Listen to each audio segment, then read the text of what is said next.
right, Madam Chair, we're live. All right, good morning, everybody. I would like to call the meeting to order and acknowledge that we are on Treaty 1 and Dakota Nation's territory and the traditional homeland of the Métis Nation. My name is Marla Billinghurst. I am chairing the meeting this morning. With me today on the panel are Mr. Neil Harden and Mr. Robert Upton. The secretary this morning is Ms. Kara Belshaw, and the city assessor is Mr. Mirik Froelich.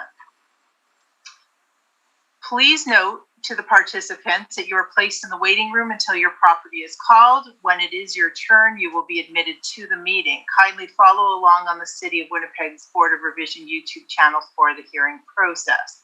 Once the host admits you into the hearing, please close or mute your YouTube player. You will then be permitted to speak with respect to your property. Once the hearing has concluded, you can leave the meeting. We will be hearing applications for revision of the assessment roll in accordance with the Municipal Assessment Act. The matters for which revision is requested have been described in each application, and we will limit discussion to those matters. The statements that are made at this hearing are sworn testimony, and anyone speaking to the matters must be sworn in. Be advised that comparisons of assessments of properties are not considered evidence of market value by the Board of Revision. The Board of Revision is appointed annually by Council and is independent of it and the City Administration. It makes its decisions on the basis of the evidence provided at this hearing and issues a written order that will be mailed to all parties as soon as possible. Please note that the Board's decisions with respect to an application may be appealed to the Manitoba Municipal Board if the matter pertains to assessed value or classification, or to the Court of Queen's Bench if the matter pertains to the application of exemption from taxation. Should you wish to appeal, information on how to do so will be included with the Board's order. With respect to the hearing process, I will confirm the points of appeal with your property to be addressed with each applicant following the swearing in. We will then have the assessor's testimony, followed by questions the applicant may have, and then the applicant's testimony followed by questions. Each side will have an opportunity to summarize if they wish. Once all of the evidence about an application has been brought forward, the applicant may leave, and the process will repeat for each item on the docket today. The session will close after all the applications have been heard, and the Board will deliberate in private and make its decisions. You will receive the Board's decision by registered mail as soon as possible. As information, all public hearings are live streamed, recorded, and will be part of the public record. Thank you very much, and we will now begin. Yes, am I going through the withdrawn matters, or are we just I think we can just start at item 6 today. All right, then the first matter we will be hearing this morning is 191 Melnick Road. Mr. Assessor, please proceed. I'll just swear the parties. Oh yeah, I'm sorry. Yep, no problem. Mr. Assessor, for the record, please state your name. Mirik Froelich. Do you affirm the evidence you'll present today is the truth, the whole truth, and nothing but the truth? Yes, I do. Thank you. And Mr. Applicant, for the record, please state your name. Trevor Smith. Do you affirm the evidence you'll present today is the truth, the whole truth, and nothing but the truth? I do. Thank you. All right, Mr. Assessor, when you're ready. File number 21250. Roll number is 080058344400. Subject property is 191 Melnick Road. And for the roll year of 2022, the assessed value for this property we have is $1,420,000. There are two buildings with this property. First one was built in 1967. Second one was built in 1912. The wall height is between 14 to 16 feet. It is zoned as M2 manufacturing. The land area is 50,013, and the leasable area is 8,720 square feet. The land to building ratio is 5.74. On page 2 of this property, the owner has been compliant with regards to completing their income and expense mailers, and you'll see them shortly. I'm also looking at the sales history here. There is a post-reference sale that is not used for this appeal because it is post-reference. But when the assessor wants to look at fair and marketable economic conditions for property values, one of the tests that we do is we want to make sure that we're being fair and reasonable to our approach to value. So based on the post-reference sale, I do believe that we're being fair and reasonable to our approach to value. For the subject property, there are two buildings. On the left-hand side, it's an automotive center, which is 2,720 square feet. The wall height is 14 feet, and that area is 2,720. That area is owner occupied because it's not shown as being listed on the income and expense mailer. On the right side of the building, it was built in 2012. It consists of 6,000 square feet, and the wall height for that section is 16 feet. I was able to pull off the website some information with regards to the section that's being currently out for lease right now. So this is located on South Winnipeg on Melnick Avenue, and I do believe it's in between St. Anne's and La Jamodier, and that is correct, on the south side of the perimeter, but it's on the north side of the perimeter, but in between La Jamodier and St. Anne's. There's one unit for lease here. The general description of the property says it's a multi-tenanted space developed with others at level loading, single parking. Property offers excellent access to major transportation routes. Some property features is that it's zoned for manufacturing, grade level loading with 12 by 14 deck overhead doors, ample parking and additional storage space available. It's a flex space, and that's just some highlights. On page 4 of my brief, shows the location of where it's located at. And the other just shows some general pictures with regards to what this building looks like. On page 5, we have a nice overhead shot here. We have the 191, which is the automotive section of the property, and on 197, we have the flex warehouse. Subject property leases that were on file for our income and expense mailers for 2017 were 4 units, all 1,500 square feet. The net rent was $12 in each and every one of them. On page 6, it shows the breakdown of the income and expense mailer, showing what rent is being received, and the owner has stated that it's partially owner occupied, with the 4 properties that are in the newer building, all listed on the bottom of page 6. These leases are all triple net.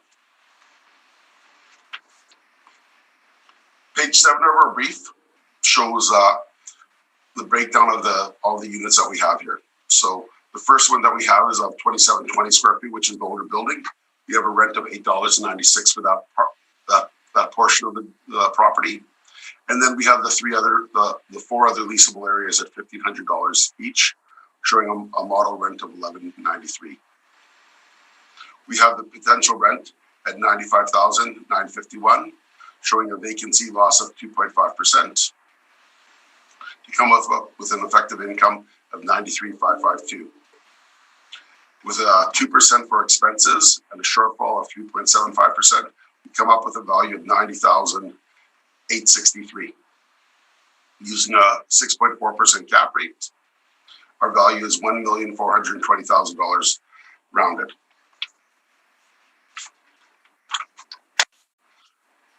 On page 8, what we have is I got some rent comparables of similar properties. What I've tried to do is I've tried to pick units that had similar access points, similar to the subject property. So I didn't take anything in an industrial strip mall or something where easy access was a huge priority for this property, or it's a major benefit of this priority. So what I wanted to do is I chose comparable properties that had similar easy access points. So I got a property on Oak Point, which is 8,000 square feet. The wall height 16 feet, trigger rent of $12.30. I got a property on Dugald, 2,452 square feet, with a $16.39 rent. Property on the Aqua at $9.39. The Reeves, which is just off Henderson Highway, and La Jamodier. It's off La Jamodier, just north of Springfield. That's the rent we have there for $14.06. And we got a property at 120 King Edward, showing our rent which is of $8.50. On page 9, we have our capitalization rates that we've used for this property. So our property is industrial and it would be within the industrial range that we have listed here. For our cap rate study, what we have is we've shown the variety of cap rates, and our cap rates would be in the last section in the fourth box on the bottom, and it's showing a range of cap rates from 4.97%, which is also a flex warehouse portion, to a range of 8%. One of the reasons why our cap rate's a bit smaller for this property is because of the building size. A lot more people are able to purchase a property like this into the marketplace. And on page 11, we have the cap rate study done by Colliers, showing a range between 6.5 and 7.25%.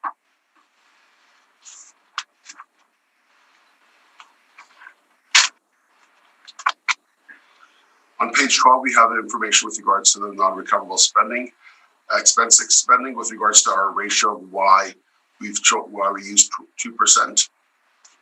And when we look at that, so for the 2020 general assessment, the City of Winnipeg Assessment Department analyzed income and expense information reported by the owners to derive a model-generated estimate of net operating incomes.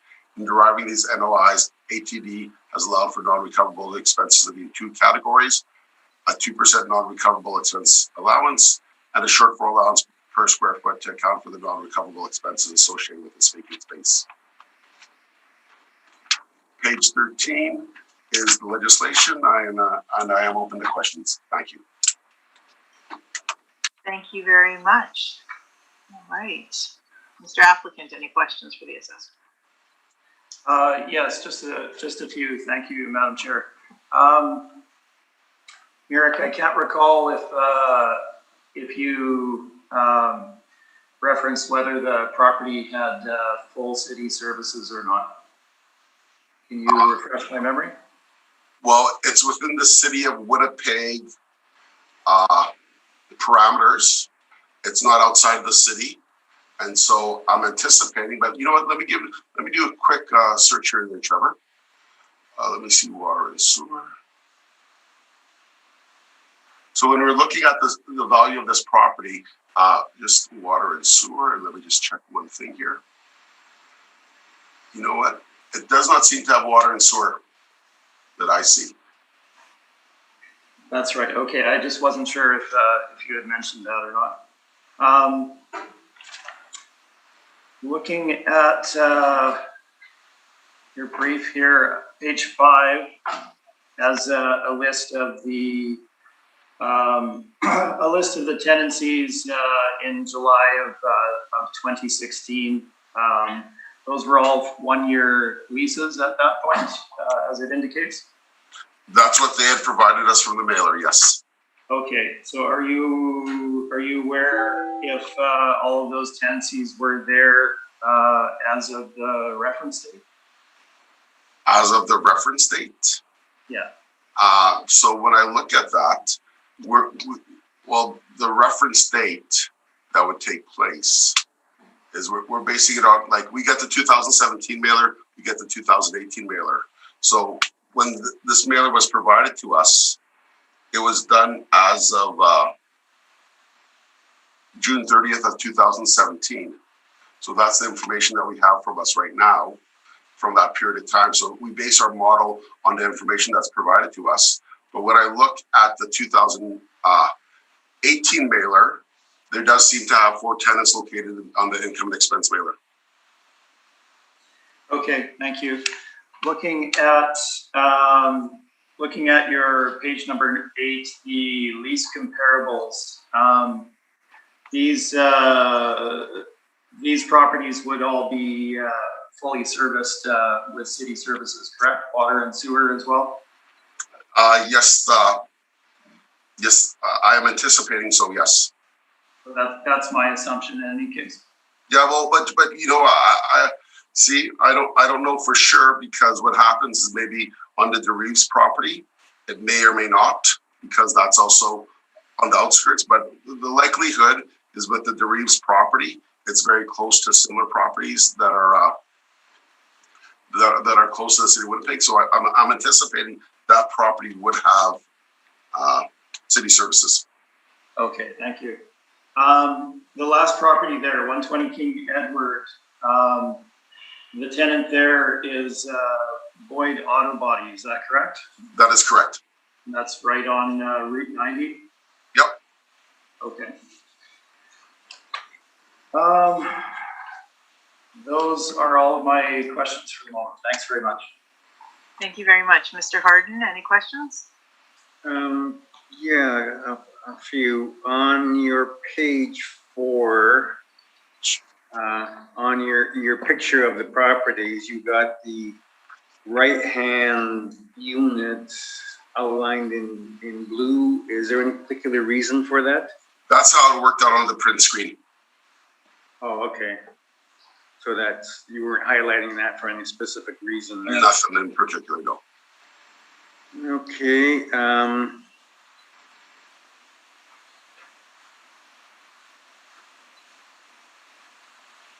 in terms of your cap rates then, is industrial and there's no difference between multi-tenant or single-tenant, industrial A, industrial B? When we But look at you're close to the 20th percentile. Is there a particular reason why the cap rate would be, say, close to the 20th percentile rather than, say, median or something like that? 2 reasons for that. The property size is very small, so there'd be lots of buyers that'd be interested in purchasing such a property. When a property costs $10 million, it's unlikely to sell. There won't be as many buyers in the marketplace as there would be for a property that would have sold for, in the $1.4 million range.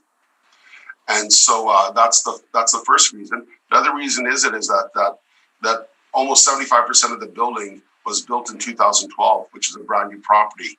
And brand new properties have less issues with regards to them, and since they would have a lower cap rate.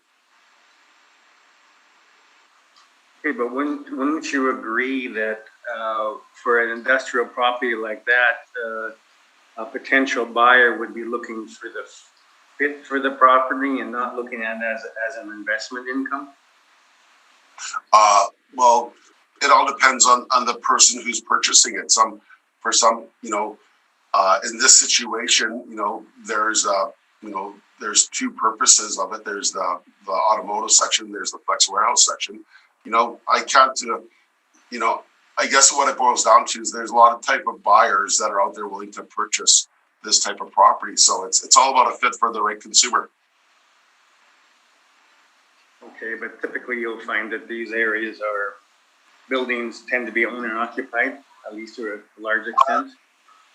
They do tend to be owner occupied, yes, but in this situation, it's not. Okay, thank you. I have no more questions. Thank you. Mr. Upton, do you have any questions? I think they've all been asked. Thank you. My questions as well have been asked and answered. So, Mr. Smith, you may proceed with your presentation. Thank you, Madam Chair. Just to start with, in reference to, as the point has been brought up, the property did transact post reference to the valuation date. And I would just point out the way the assessment system is structured in Manitoba, we're based on a 2-year assessment cycle. So there is a cutoff date, that being the valuation date. And the anything that occurs after that does get taken into account in the next assessment cycle. And that is the purpose of the way the structure is, so that there is a defined area of time that we're looking at. So we're not actually looking at anything that occurs beyond that time frame. And it does get dealt with in the following cycle. So moving on to our property under consideration here, 191 Melnick Road. As mentioned already, we're looking at 2 properties on site. I'll take you to my page number 4 with photos. The photos on page number 4 itself are of the older building built in 1967. This is an automotive repair shop. Certainly, condition-wise, it's in condition commensurate with its age. It hasn't really been improved. Relatively compact office area, and then of course the repair bays at the back, as you can see from the exterior photo. Page number 5 gives you photographs of the newer building, obviously built in 2012.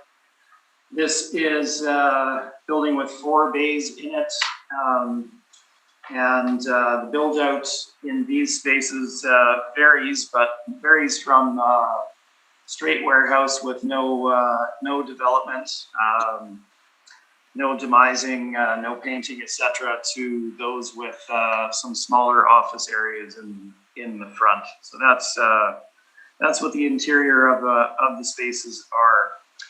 Let's move on to page number 6. You can see the aerial photo of the property, giving you the location of each of the buildings on site there. Following that, page number 7 gives you the map of the location of the property itself. So in order to access the property, you have to be heading westbound on the perimeter highway there and hang a right onto Melnick Road in order to access that roadway at that point. The roadway itself is gravel surfaced with drainage ditches. There is no water and sewer service on site for this particular property. So in terms of location, it is certainly on the periphery of the city of Winnipeg in terms of leasable properties. So let's move back to by page number 3. Just a bit of detail with regard to the building. 2022 assessment at $1,420,000. We have an M2 zone property, industrial light manufacturing, and of course sits on 1.15 acres in terms of the land size itself. So moving forward from there to the analysis itself, beginning on page 10. So property was purchased by the new owner in late 2018. We did not have access to any potential lease information that was in place as of the reference date. What I can say is that as of the purchase time frame, the automotive former owner was in place as a tenant, and there was a single tenant that was in place in the newer building. So there were 3 vacancies as of the purchase time frame. Now, the purchaser themselves bought the property and is occupying one of the rental units themselves for their business. But that again is one single unit. So they still had two vacancies as of that time frame. I believe the brochure that was referred to in the city's evidence is as of the current time frame, but I'm not sure that Mr. Crowley can confirm that.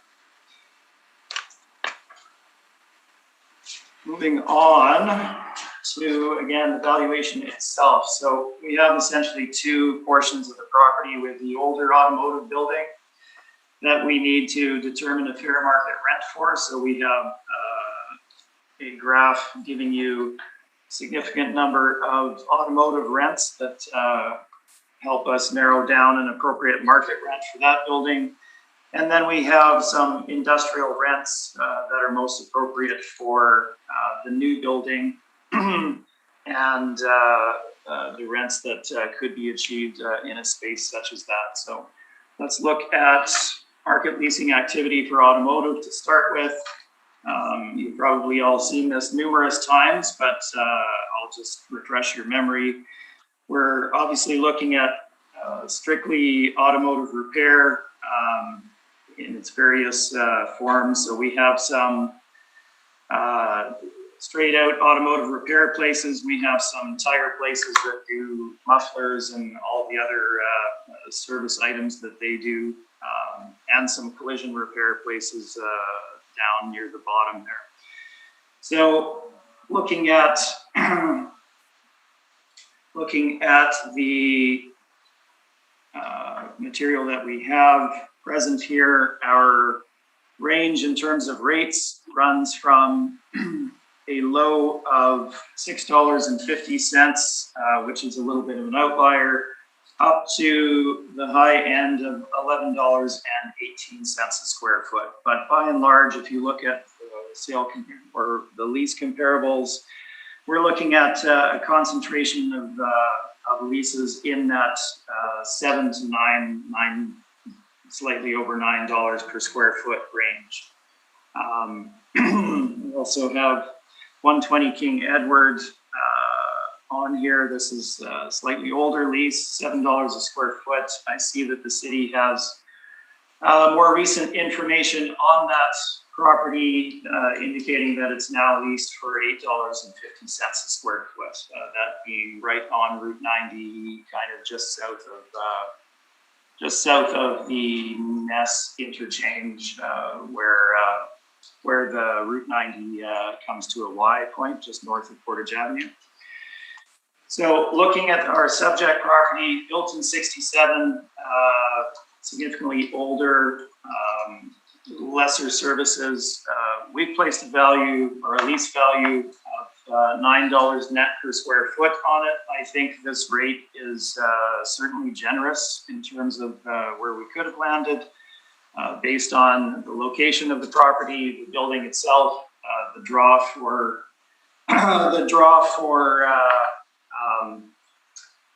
clients in that particular location versus other better locations in the city. So we've used a $9 rent for that property. Looking at the industrial lease comparables beginning on page 11. Again, we're trying to find properties of a similar size in terms of the units themselves. So these units are 1,500 square feet. So we're looking at units that are of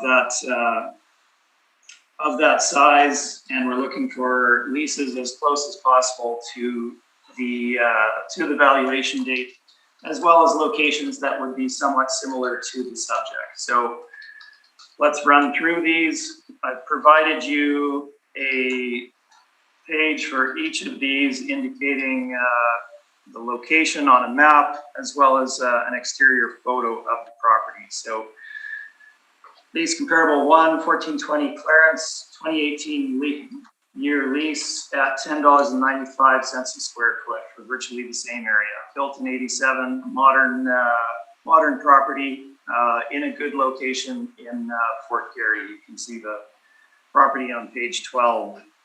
530 Century, this is right close to 120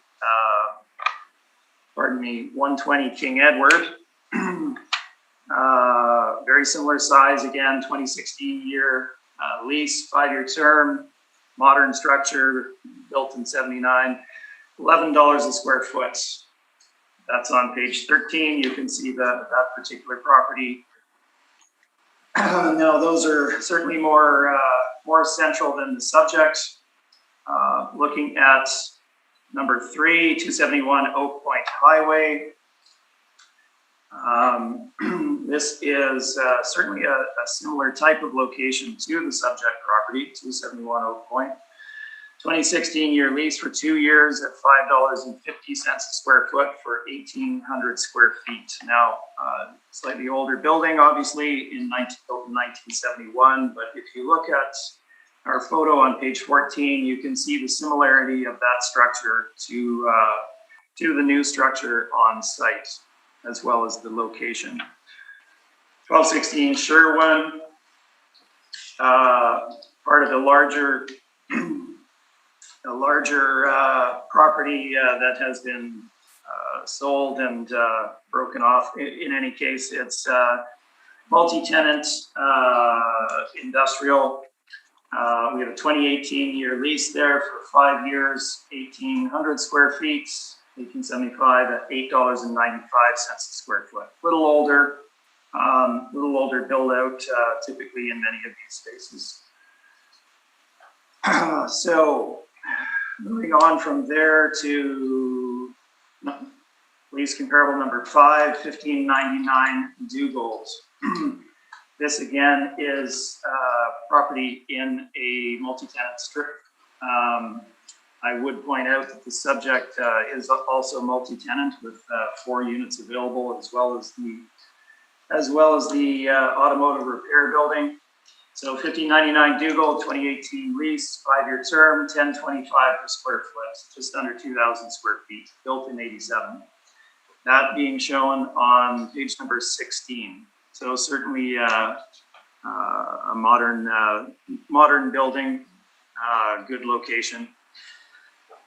Moving on from there, page number 6, or rather lease comparable number 6, 1051 Capellas Drive. Now, what we're doing with the last 3 comparables is trying to find very similar recently built structures in a peripheral location to your standard locations for industrial within the city. Now, some of these are within the RMs that border the city of Winnipeg themselves, but for all intents and purposes, the buildings themselves, properties themselves, form a part of the Winnipeg commercial market and are leased by tenants that service Winnipeg and are located in Winnipeg for the most part. So looking at 1051 Capellas Drive, I did not have a start term for this particular lease, but we have a $12 per square foot net rent for 2,550 square feet for a building built in 2017. Now, let's look at the difference between this structure and the subject. So page number 17, you can see the map location at the top, 1051 Capellas indicated there. So it's just off the north perimeter, just beyond McPhillips there. The structure itself is shown at the bottom. You can see from the facade of the building that it is of a higher order of development than the subject is. We're typically looking at a higher level of tenancy in terms of office build out, etc. But this is flex warehouse space as it was designed. Lease comparable number 7, 885 Redonda, 2015 lease for 3 years, $13.71 gross for the lease rate for this property. For a unit, 1,750 square feet. That one's built in 2014. So let's look at that on page number 18. I think we're all familiar that that particular RM of Springfield also has a significant amount of area that's located within the perimeter highway. So if you look at the map at the top of 885 Redonda, top of page 18, 885 Redonda, you can see the location of that particular property well within the perimeter highway. It forms a part of the Winnipeg market. Now, the building itself is shown at the bottom. Very similar to the subject property in terms of build out. The lease rate there, $13.71 gross, not net, but gross. So I unfortunately don't have the operating costs to make that net rent or net equivalent, but it would be significantly under $13.71. Number 8, 18 Don Valley Parkway, built in 2014, so very similar to the subject. 2014 year lease for 5 years at $10.91 a square foot, 3,000 plus square feet. Page number 19 shows you, again, the location of that property, again, in that RM of Springfield area, well within the perimeter highway. It forms a part of the Winnipeg marketplace without question. The building itself is shown at the bottom of page number 19. So again, very similar structure to the subject itself. I believe we're looking at a higher ceiling height there, if anything, in terms of that particular property. So moving on to page number 20, taking all of that into account, we feel that, again, putting a net lease rate of $11 a square foot on the newer building is certainly generous in terms of what they would likely achieve there. You need to take into account as well that the tenants that were there previously, there was only one remaining at the time of purchase. So we have lease rates of $9 a square foot for the automotive and $11 for the newer building. Moving on to the expense side of the equation, page 21, vacancy. We do differ in vacancy. What I've provided on page 21 is the statistics from the Johnson report for you to consider.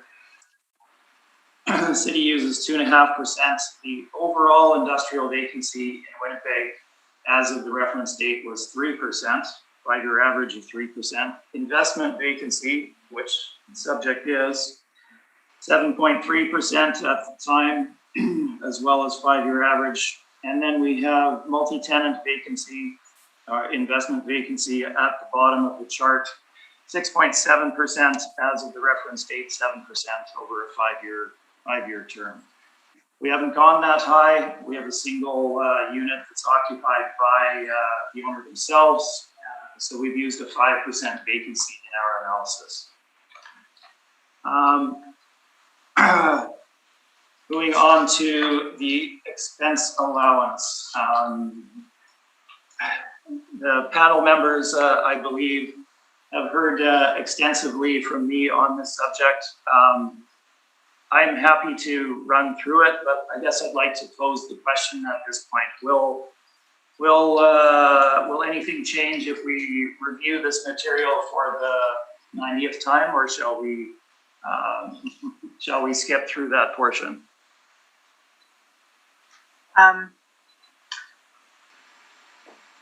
Mr. Froelich, Well, I don't want to hear the presentation.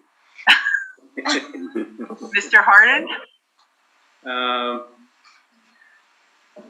I think we're all waiting with bated breath for the municipal board to weigh in on this. And there hasn't been any that I know of, and I certainly don't feel the need to hear the argument again. Mr. Upton? No, neither do I. I don't need to hear it again. I am in agreement, so I think we can. All right. So suffice it to say, we have added back in the 5% non-recoverable allowance plus the 2% structural allowance, giving us a 7% expense allowance in our analysis. Based on the study that was conducted as shown in the text of the report on pages 21 and 22. Feel free to refer to the detail there if you need further backup on that. We've used the same shortfall as the city at $375 per square foot. So moving on to cap rate, we do have a difference here. As the city pointed out, city is at the low end of their range at 6.4%. I suspect this is probably based on the age of the newer structure on site. That would tip the city's model in the direction of the low end of the range, with the newer building having been built in 2012. There is, of course, more than simply the age that goes into capitalization rate. So let's look at my page number 23, giving you some text at the top referring to our national Commercial brokerages, we have Colliers and CBRE having cap rate ranges for industrial of 6.5% to 7.25% for Colliers, and 6% and 7.25% for CB Richard Ellis as of the investment, as of the valuation date itself. Bless you. Thank you. These are, of course, in reference to investment grade industrial assets. Typically, they wouldn't take into account a smaller property such as the subject itself. So let's look at some market transactions in order to frame an appropriate cap rate for the subject. We have a table of 6 capitalization rates shown for you here. They do obviously vary in terms of comparability to the subject. We're not saying that these are, all of the same size and vintage and location of the subject, simply that these are reflective of capitalization rates paid for industrial leased assets in the Winnipeg market as of that time frame. So we have a low end of the cap rate range at 6.6% for a multi-tenant sale on Century Street in 2017, $5.2 million sale, to a high of 8.3% for a multi-tenant sale in 2015 on Waverly in that Fort Garry area. Now, looking at our comparables, generally they're in that 16, 17 range, 2016, 2017 range, so they're relatively recent. And our range is in that 7 to 7.5% capitalization rate range for the most part. I'm happy to go through further details on those if the panel wishes to hear it. Suffice it to say, these were purchased for the income in place, and they produced the cap rates as indicated. So we're generally looking at 7 plus for quality industrial assets. The subject, yes, it does have a newer building on site. It is somewhat smaller, so as Mr. Frolik indicated, there likely may be more purchasers for an asset of this size, potentially leading to more competition. Balancing that, we have an aging automotive repair building on site. We have no on-site services, and the property is located in a peripheral location to the majority of the city of Winnipeg. So we have gone to a capitalization rate of 7.25% based on our analysis. And this produces our final market value of $1,080,000. If you look at the bottom of page number 23, you can see the differences between our valuation and the city of Winnipeg's valuation on page 23. Now, moving into the addenda itself, which is not numbered, but following page 24, you can find this. We have a bit of detail. 1051 Capellas Drive. You can see the information with regard to that particular lease comparable. Again, $12 net they were achieving there for that property. You can see the differences between that property and the subject. And beyond that, in support of our capitalization rate, as well as the operating expense, we have various board decisions. If you look at the ones provided, these are all industrial. First one being 25 Dunlop, 7% cap rate. You can see the backup in terms of the material on that following the decision itself. And we have 25 Paquin. Based on applicant's evidence, the applicant's evidence was a 7% cap rate for that particular facility. It's of a higher order than the subject. We have, that also includes the 5% operating expense. And we have 251 Soto, 7% cap rate for that property, and you can see the supporting material following that. 255 Hutchings, based on the applicant evidence indicates we used a 7.25% cap rate for that. 1151 Sherwin, 7.75% cap rate. BAW Systems at 1300 Inkster, based on a 7.5% cap rate. And 1560 Inkster, based on 7% cap rate, and 1635 Burroughs, based on a 7% cap rate for that facility. Now, then we have one automotive decision as well at the end, 3777 Portage Avenue, based on a 7.25% cap rate. That's a small automotive repair facility on the far west end of Portage.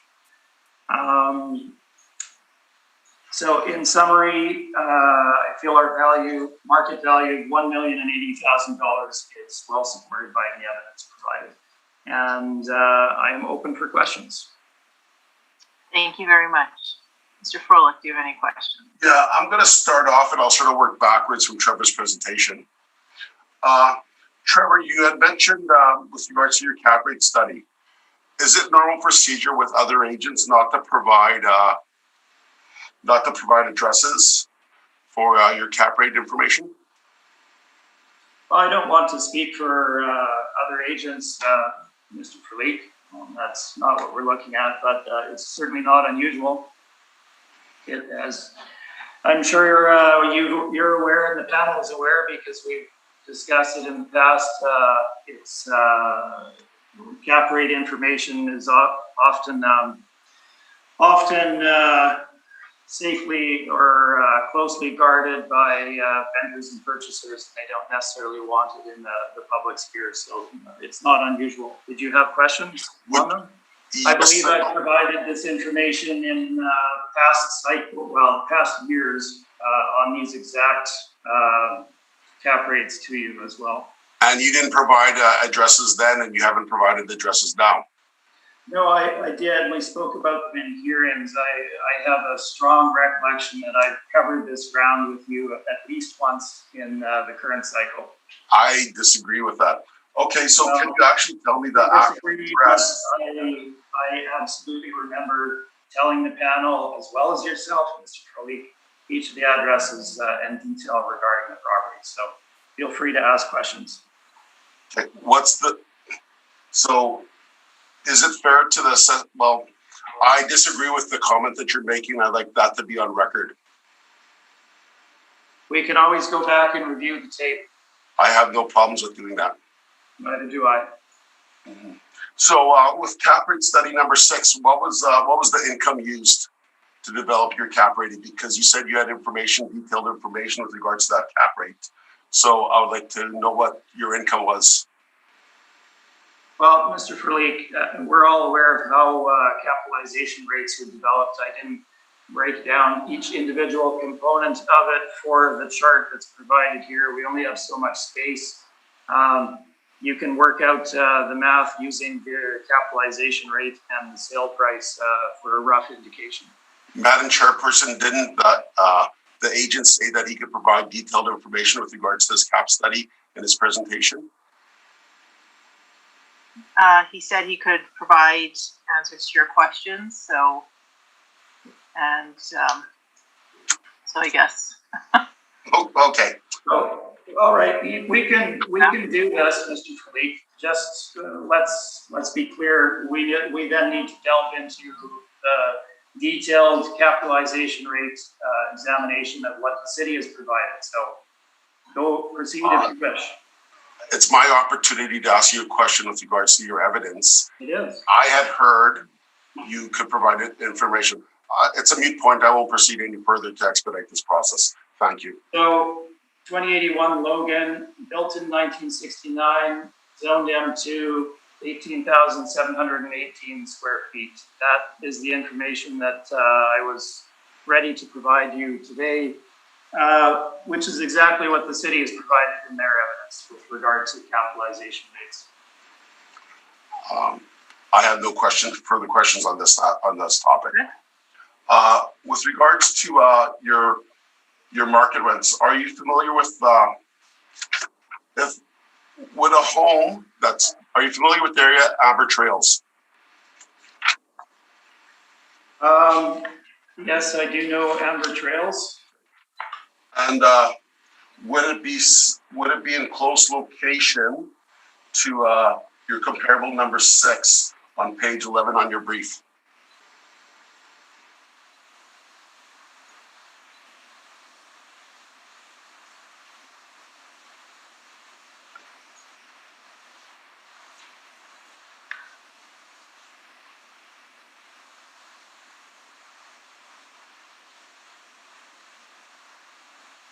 Yes, it would. Okay, so if 2 homes were built that were exactly the same in every way, shape, and form, one was in Amber Trails and one was in West St. Paul, would they sell for the same price? I'm not sure quite why we're discussing homes. Mr. Froelich, Well, my point is, when doing, let me just finish my comment and then I'll okay, and I'll because answer your question. My question was regarding when you're doing comparing market rents, you need to do an apples to apples comparison, not apples to oranges. By bringing market rents from outside the city of Winnipeg and outside locations in the outskirts, that's not a fair comparison. Which is why I asked this question.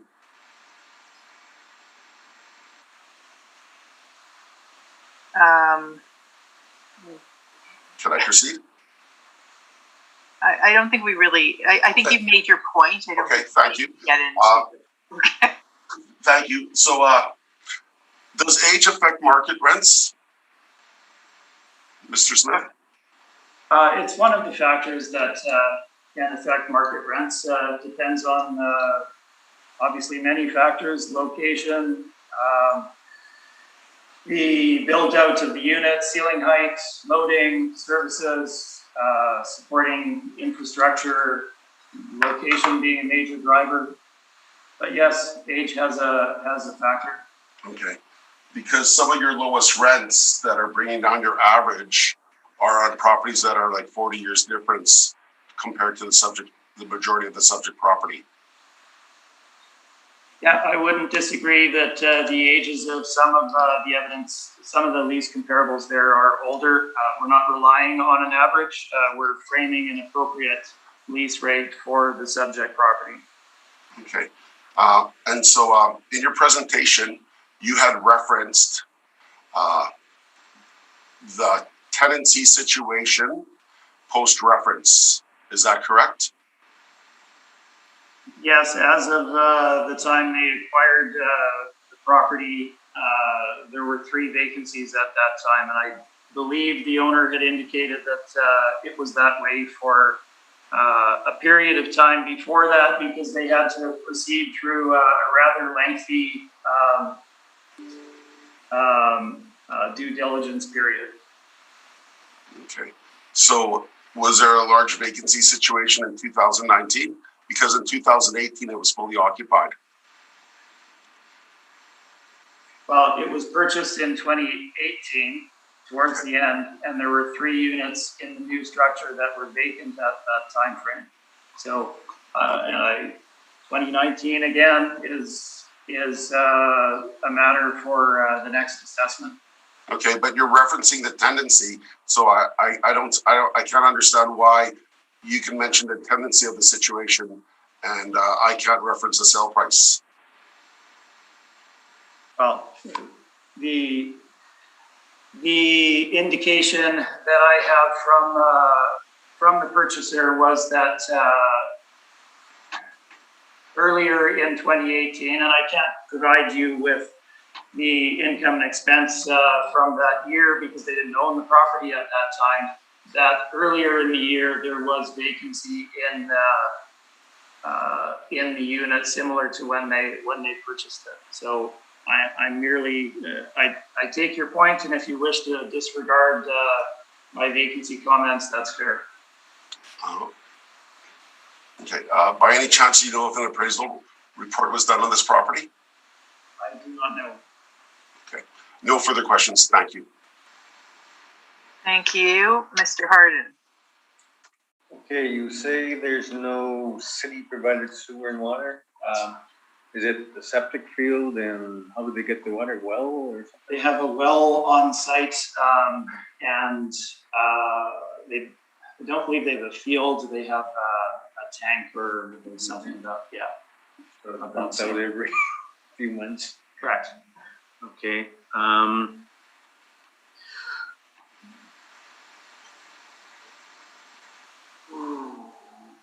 guess it's no.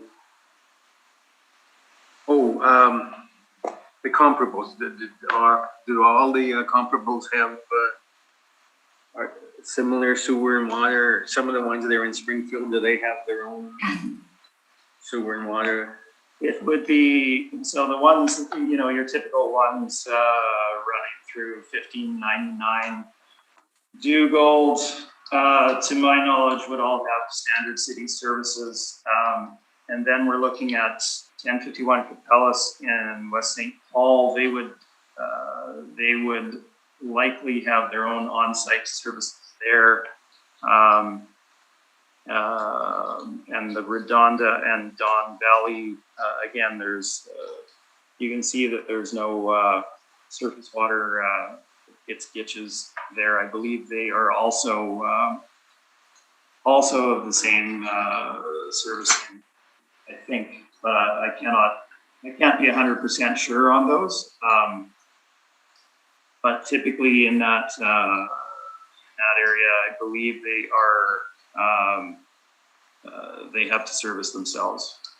Okay, now, do you know if the comparables that are outside the city, do they have business assessments on them?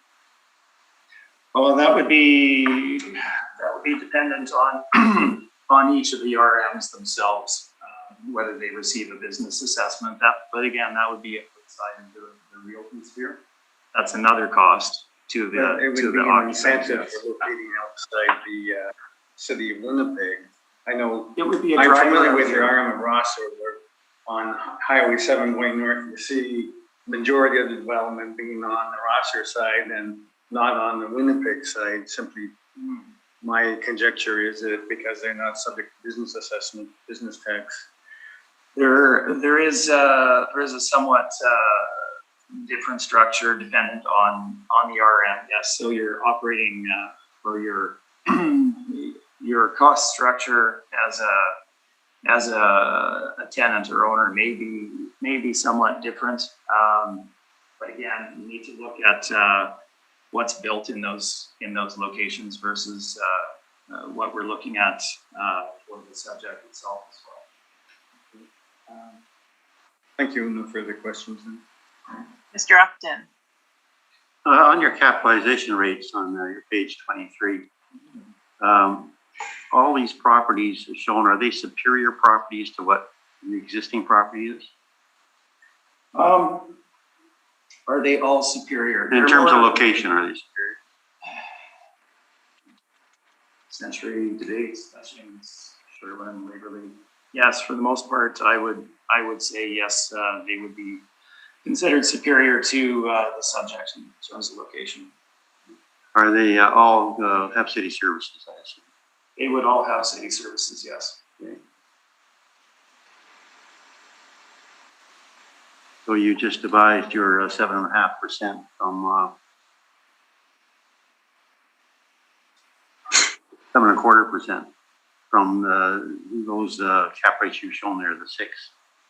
Yes, we looked at the market, the market evidence that was available to us, as well as just slightly referencing the market, commercial market brokerages. Although we're not relying on that evidence, it does provide additional framing essentially for the cap rate.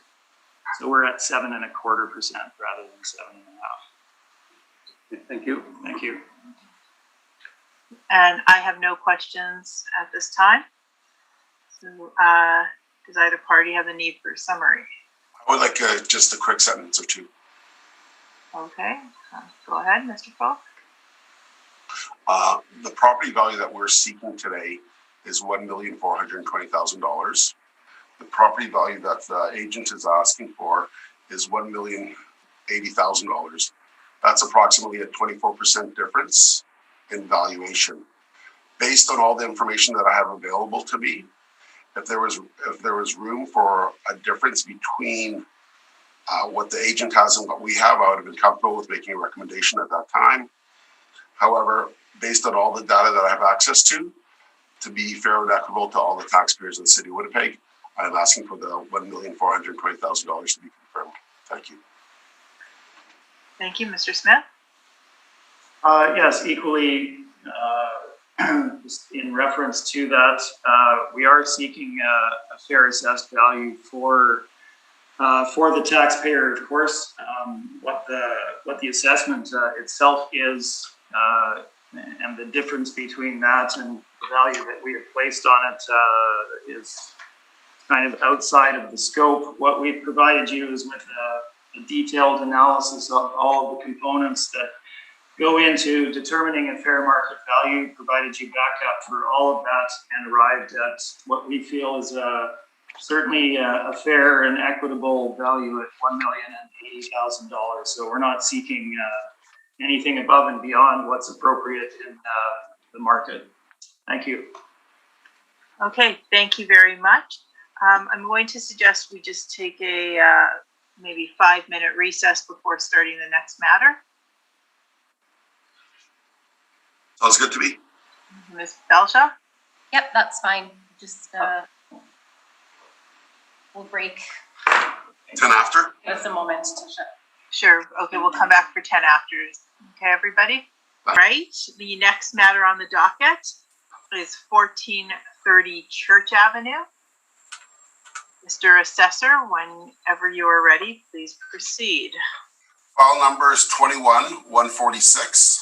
Roll number is 140-639-50200. Address is 1430 Church Avenue. The assessed value for this property is $969,000. There are two buildings with this property. They're one story. The actual years built are between 1962 and 1987. And the effective years are 1965 and 1987. The wall height for this property is 1420. It's zoned M2. It's located in the Inkster Industrial Park. The land to building rate, the land area is 30,003. The leasable area is 12,080, and the land to plan area is 2.48. On page 2 of my brief, in 2016, we received an income and expense mailer. In 2017, an income and expense mailer was not provided by the previous owner, but because there's a new owner for this property, we're not asking for non-compliance. On September 20th of 2019, there was a sale for this property. There was also a sale for this property in 2011 for $600,000. As we look at the property, you can see that it's located, what the picture looks like. And then you can see that it's located on Church Avenue in between Hutchings and Fife on page 3. And you can clearly see by the roof lines on page 3 where the two different buildings are. On page 4, I was able to find this off the internet. It gives some examples of products and description for this property. So we have the building size is 12,080 square feet. Industrial property subtype is there's office and there's a showroom there. That's an industrial business park, originally built in 1962. They have the clear ceiling height at 16 feet. Property use was vacant owner occupied. Features are heating available power. And what's interesting here, which is, oh wow, this is very old.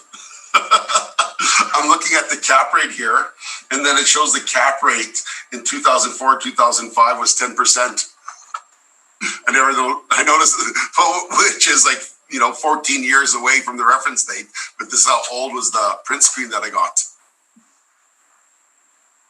Okay, product description. Solid one-story industrial building of concrete block, steel frame construction with approximately 6,480 square feet of office space with several private offices, 2 washrooms and a reception area. Built in 1962, approximately 5,600 square feet of warehouse space. Built in 1987 with washrooms, 16.5 feet, ceilings, 12 by 14 overhead doors at grade. Because we're looking at the physical condition of this property, what was stated on the information that I have from me for the post-dated reference letter is that once the property was purchased, the owners had spent $500,000 on doing upgrades to the property. So it was purchased at a certain price, or it's valued at a certain value based on April 1st, 2018. But since that period of time, $500,000 was spent on the property on upgrades, which would mean that the property would be more valuable and it would have a longer effective age because of the upgrades that have taken place. On page 6, we have the income breakdown. So we have this as one unit of 12,080 square feet. We're using a market rent of $5.57. Come up with a potential rent of $67,286. Using a 3.5% vacancy loss, we come out with a gross effective income of $64,931. Using 2% for expenses, $375 for shortfall, we come up with $62,046. The overall cap rate for our property is 6.4%, and it comes up with a value of $969. I got some comparables that are, so what I've tried to achieve here is I've tried to get comparables that are in similar areas, similar age, with similar rents and wall heights. So as you look through the properties here, the sizes vary between 7,000 square feet to 18,548 square feet. The average wall heights are from 12 to 19 feet, and the effective year builds are between 1958 and 1972. We got a range of rents from $4.40 to $6.08. Once again, the final value for this property is $969,000, and I am open to questions. Thank you. Thank you very much. Mr. Smith, do you have any questions? No, I have no questions. Thank you. All right. Mr. Harden, do you have any questions? I'm just looking at the permit. It doesn't really seem to be much detail on what sort of work was done on the permit. Do you know what sort of work was done? You know what? Let me just see if I could. Let me see if I can find something here. Just give me 1 sec, please. It says structural alterations that were done to the property.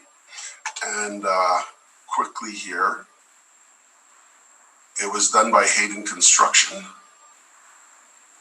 Patience is not my strong point. Just wait, let me see if I actually printed more information here. Okay. Yeah, I can. If I enlarge it enough, I can sort of make out what they're doing. What happens when you have inspect notice on the day of inspection. You know what? I have no information with regard to the permit, and my computer's not working, so I apologize for that. Okay, thank you. Again, the cap rate is based on size and age. Yep. And location. location being in the exterior industrial park. Yep. Okay, thank you. Mr. Upton? No, I have no questions, thank you. I'm just looking at the permit. Does it say rooming house?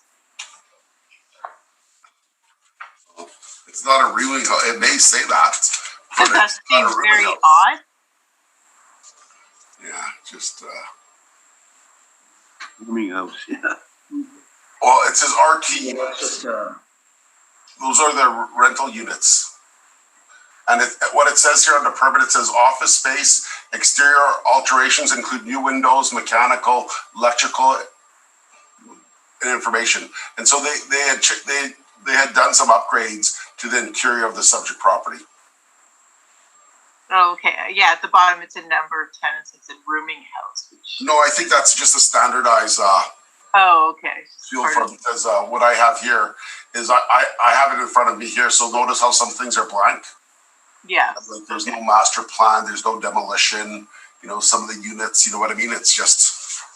Oh, okay. I was wondering. Yeah, no worries. That didn't make I learned sense. something new today as well, so that's great.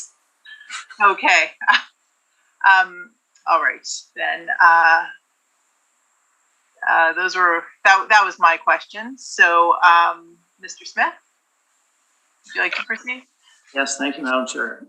So 1430 Church Avenue. If you look at the cover page of my report there, you can see a photo taken from the roadway of the front exterior of the building. So you can see the office area essentially, which is the lower building. And then the warehouse is located at the rear of the property there. Now, let's move into page number 3. Background on the property. Again, the assessment is $969,000. We have valued the property for assessment at $817,000 as of the reference date. Property is zoned M2. It's located in the Inkster Industrial Park and was originally constructed in 1973. We have an interior clear height of 16.5 feet in the warehouse portion of the building. So that's relatively low in terms of stacking height for warehouse facilities. And that largely being a function of the age when the property was constructed. So that essentially limits how high you can stack your product in the warehouse, how many levels of racking you can place under the clear height. So let's move into the photos of the property. Page number 4, again, exteriors. You can see an exterior of the loading area. There's a single loading door for the subject, 12 by 14, I believe it indicates. There's no dock level loading, and the only loading and parking area is as shown on the top of page 5. So that's parking for all of your workers, any visitors to the building, as well as the loading area for the property itself. And we'll see that on the site plan. The purchaser did do some work on the building. They renovated the office space, is my understanding. So I've given you some photos of that. Bottom of page 5, giving you a typical shot of the open office area, and then a shot of their altered lunchroom at the top of page 6 as well. So that's typically what the office looks like. Moving into the warehouse, pages 6 and 7, you can see the interior of that. And again, 16.5 feet is relatively low overall for warehouse space in this day and age. So beyond that, let's look at the site itself and the configuration. So we have to start with a 0.69 acre site. And this translates to a site coverage of just over 40%. That's a very high site coverage. And what that results in is a very limited exterior yard area for any storage that either a tenant or an owner occupant might need, and it certainly limits the amount of loading capacity that one has. Beyond that, you can see that the subject site backs onto a rail line, so we have a curved southern and eastern boundary to the subject site, significantly again limiting that loading capacity as well as on-site parking and storage. The location of the property in Inkster Industrial Park shown on page number 9, as you can see. And we can move from there into the valuation itself. In terms of the lease rate placed on the property, we were not in disagreement with the city at the net rental rate applied. Our differences lie on the expense side. Again, looking at vacancy in the marketplace, I believe the city used 3% on this particular property. If we look at the statistics shown on page number 12, overall vacancy is 3%. Single tenant vacancy being at 8.0%. Now, this is an owner occupant, but we are looking at typical situations. So we have applied 5%. If the panel feels that it should be at the 3% level, I certainly understand that position. Again, we differ on expense allowance. We've applied the 2% structural and 5% non-recoverable, as already discussed. The material for that is shown for you on pages 12 and 13. Detailed study conducted on that particular topic. And our shortfall allowance is $3.75 a square foot. Now, our capitalization rate is also different. Cap rate applied by the city was 6.4%. If I go back to the city's cap rate chart on page number 9 of 1430 Church Brief, industrial is shown to run from 6.34 to 7.8 in the city's materials. So this 6.4 as selected by the city in valuing the subject property is at the very low end of the range. Subject was built in 73. Yes, it has had some renovation done to it, but we're still stuck with the same site issues as described. We still have the same ceiling height, interior ceiling height, clear height of 16.5%, limited loading, etc.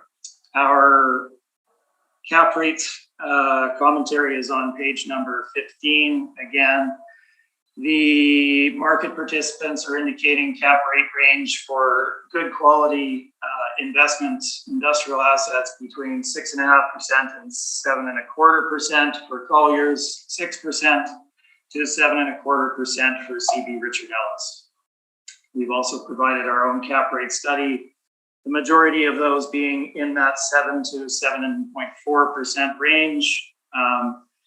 Looking at location of the property,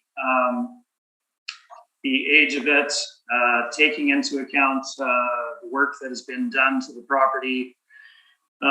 We've assigned a cap rate of 7% to the subject, so we're not at the high end of our range, certainly. And we think that that's fairly reflected in the capitalization rate evidence provided. Again, we can answer questions on these if you wish. So our summary of value is at the bottom of page number 15. We don't disagree on rental rate. Slight discrepancy on vacancy, which I've described. expense allowance as described, and our cap rate is 7% versus the city's 6.4%. So our market value for the subject is $817,000 based on the evidence before you, versus the city's $969,000. And again, the addenda remains the same with our Board of Revision decisions indicating cap rates typically between 7 to 7.75% at the very high end for properties that I was involved in the current cycle. And I'm happy to answer questions. Thank you. Thank you very much, Mr. Froelich. Do you have questions, Mr. Smith? You're muted. I do that. Hi there. Can you hear me now? Yeah. Awesome. Mr. Smith, are you aware of how this property was purchased or if an appraisal was done on this property at all? I would, as with most properties, I would imagine that they probably did have an appraisal done in order to get financing, but I'm not privy to that information. Okay. And when I looked at the pictures, were there new floors on pictures 5 and 6 for the property? Because they look new or new carpeting. Is that? Yeah, as I indicated, they did renovations in the office area. Okay. Was my understanding.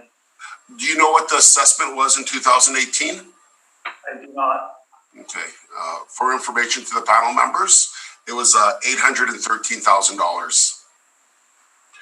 And so based on the 2018 value of the property of $813, and with $500,000 of renovations done and upgrades with windows, floors, doors, would you say that a value of an increase of over $4,000 with $500,000 of permits being done is a fair reflection of the value of this property? Well, Mr. Froelich, you're framing your question in relation to what the past assessment was. I wasn't involved with the property at that point. I'm unaware of whether they appealed the property at that time, etc. So I'm not going to comment on the past assessment. Generally speaking, then, have industrial park properties gone up in value more than 1% from the previous cycle? Again, you're referring to a starting point that I have no. I'm not willing to assume that is the correct starting point. I based our evaluation on market evidence as of the valuation date. And no further questions. Thank you. Thank you. Mr. Harden, any questions?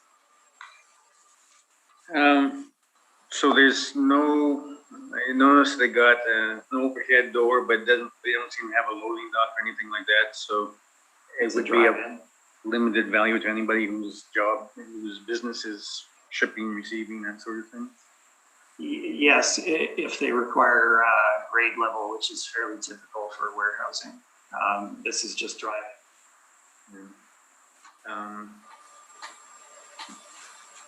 Okay, and the question is, how much of the permit value could be typified as maintaining your property? How much is upgrading the property? Do you have any concept of? From what I understand, a lot of that was put into the office area itself, and they, I think, put new HVAC in. At least looking at the permit that the city provided, it looked like new units on the roof. Okay, thank you. I have no more questions. Thank you, Mr. Upton. None for me, thank you. And I have no questions. Is there a need for summary? No, I'm good. Thank you. Okay. I'm fine, thank you. Okay, thank you very much. The next matter on the docket this morning is 1300 Notre Dame Avenue. That is correct. So, Mr. Froelich? Is the representative here from 1300 Notre Dame? Because I never received the brief. There has been no communication from the applicant regarding this application for review. So would you still like me for me to proceed? If there was no application from the applicant? Ms. Balshaw, I believe we should still hear from Mr. Frolick. Okay. If you would like to take a short recess to discuss that, or if you guys just want to proceed hearing the assessor, either option is okay. What I need to do is, if you give me 2 minutes, I got to go to my desk and get the file because I don't have it with me at this time. So give me just 2 minutes to get it. Okay, so you know, we will take a short recess then at this time, and we will re-adjourn at about 10:40. Okay. Okay, thank you. Thank you. Appreciate it. Madam Chair, we're live. All right. The next matter on the docket is 1300 Notre Dame Avenue. Mr. Frolick, please proceed when you are ready. Thank you, Madam Chairperson. File number is 21227. The applicant is 1300 Notre Dame Holdings Incorporated. Roll number is 1309907170, and the address for this property is 1300 Notre Dame Avenue. The value, the 22 value for this property is $3,343,000. There are a total of 11 different buildings on this premise, and there's 3 premises. The effective age of these buildings vary from between 1905 and 2004, and the wall heights vary between 10 to 19 feet. Property is zoned as R2. The land area for this property is 214,000, and the leasable area that we have for this property is 77,327. We were not provided any income expense mailers for this property because we had, but because there was a replot that had taken place, so there was 3 different roll numbers at one time, and it was amalgamated into one. So because of the replot, we did receive income expense mailers for this property, but they were under a different roll number.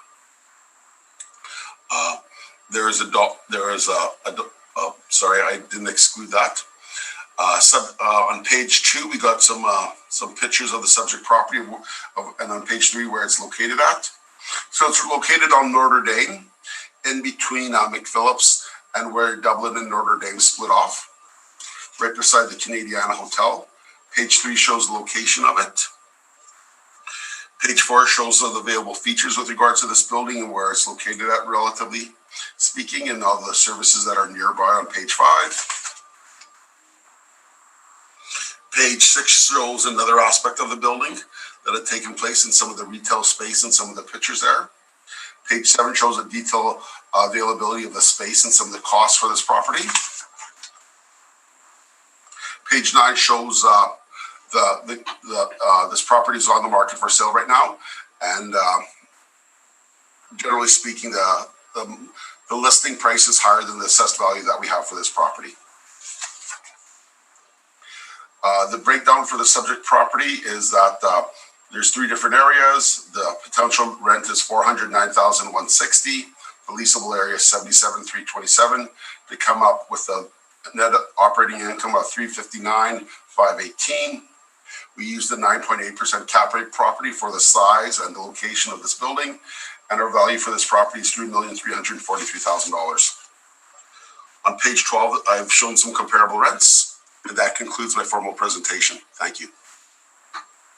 Thank you very much. Mr. Harding, do you have any questions? Just on your page 11, you come up with a capitalized value of $3,668,500, and estimated value is $3,300,000. What's the difference? You know what? We must have done an override there, and I apologize for that. You know what? Obviously, it's in the it's in the property owner's interest that we're a bit lower. There must have been some adjustment that I didn't notice that error, so I apologize to the board for that. Okay. I could look it up now and see what happened if you wish. Just wondering, so the 3,343,000 is what you're going with? That is correct. Okay. No other questions? Okay, Mr. Upton? No questions, thank you. And I have no questions. Thank you very much, Mr. Frola. Do you have a need for a summary on this? No need for a summary, thank you. Okay. Okay, thank you very much. And that concludes our hearing this morning.